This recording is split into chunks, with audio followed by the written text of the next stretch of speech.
नमस्कार, मैं अंजना और आप देख रहे हैं भारत की खबर। आइए बढ़ते हैं आज की बड़ी खबर की ओर। विदर्भ रेस्टोरेंट परमिट एसोसिएशन के अध्यक्ष राजीव जायसवाल ने लीकर में वेट के विरोध व धंधे में कमी को लेकर आवाज उठाई है। सरकार के 7 दिनों में अगर हमारी मांगे पूरी नहीं की तो धरना प्रदर्शन करने और सभी बार बंद करने की चेतावनी भी दी है। इस पत्रकार परिषद में पूरे विदर्भ के सभी जिलों के संचालक उपस्थित थे।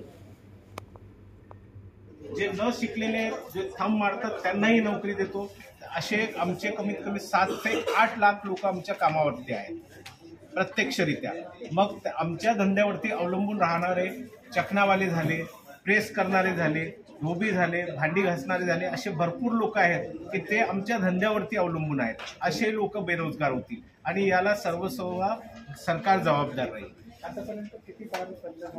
आतापर्यंत म्हणजे परमिट रूम मागच्या रिन्युअल मध्ये पूर्ण महाराष्ट्रात म्हणजे 1100 ते 1200 परमिट रूम बंद झालेले आहेत। जर सरकारने हा निर्णय मागे नाही घेतला तर येणाऱ्या काळामध्ये माझ्या मते हा आकडा जास्त वाढेल।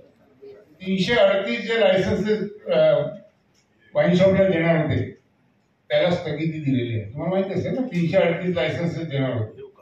तर तुम्ही जे आमच्या माध्यमातून म्हणा किंवा लोकांच्या माध्यमातून जो राळ उठवला आणि विधानसभेमध्ये त्याच्या मागचं षडयंत्र असं आहे सर की तुम्ही रेव्हेन्यू वाढवायसाठी 1 कोटी रुपयाची त्यांनी एका परमिट रूमला ची फी ठेवली होती 1 लाख।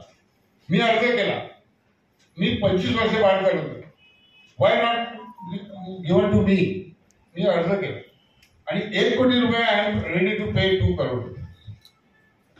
आणि मी ही मागणी केली की 2 मला द्यायचं नाही ना, मी 2 कोटी द्यायला आहे, त्याचं ऑप्शन करा, I am going to participate. बरोबर, म्हणजे उद्या तुम्ही जर लायसन्स इश्यू केलं तर there is a remedy open to me to go to court.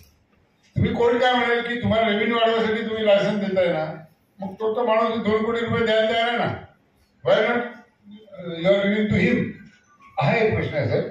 आणि दुसरा एक आमचं म्हणणं आहे की तुम्ही ज्या काही पॉलिसी बनवता आम्हाला काय विश्वासात घेत। मला आता मी इथे सांगायला नाही पाहिजे, मला अधिकारी म्हणेल की असे मी जर मधात जर सूट दिली तर मला ॲलिगेशन होती। आणि ह्याच्यापुढे तर ॲलिगेशन तुमच्या झाले नाही आहेत का? झाले ना, मोदींनी स्वतः केलेले ॲलिगेशन आहे ना, that is not a excuse.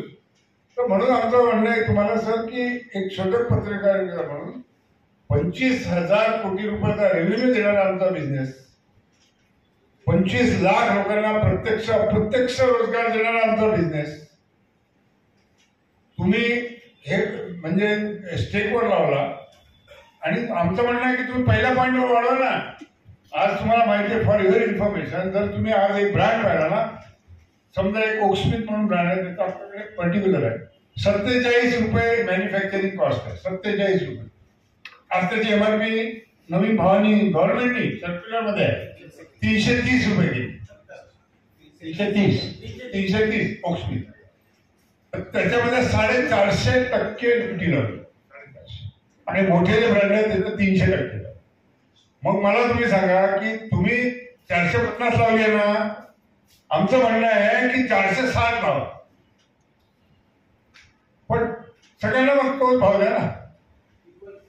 हा, मग तो वाईनच्या थोडा भाव पडेल म्हणजे आमचं म्हणणं आहे की तुम्ही कोणते गाढव बसवले तिथे। अब तक के लिए बस इतना ही, फिर मिलते हैं एक ऐसी ही बड़ी खबर के साथ। अब तक के लिए नमस्कार और देखते रहिए भारत की खबर। अगर आपको वीडियो पसंद आई हो तो इसे लाइक करें व शेयर करें। ऐसे लेटेस्ट अपडेट पाने के लिए बेल आइकन को प्रेस करना ना भूलें। अगर आप हमें फेसबुक या फिर इंस्टा के माध्यम से देख रहे हैं तो हमारे पेज को फॉलो जरूर करें। धन्यवाद।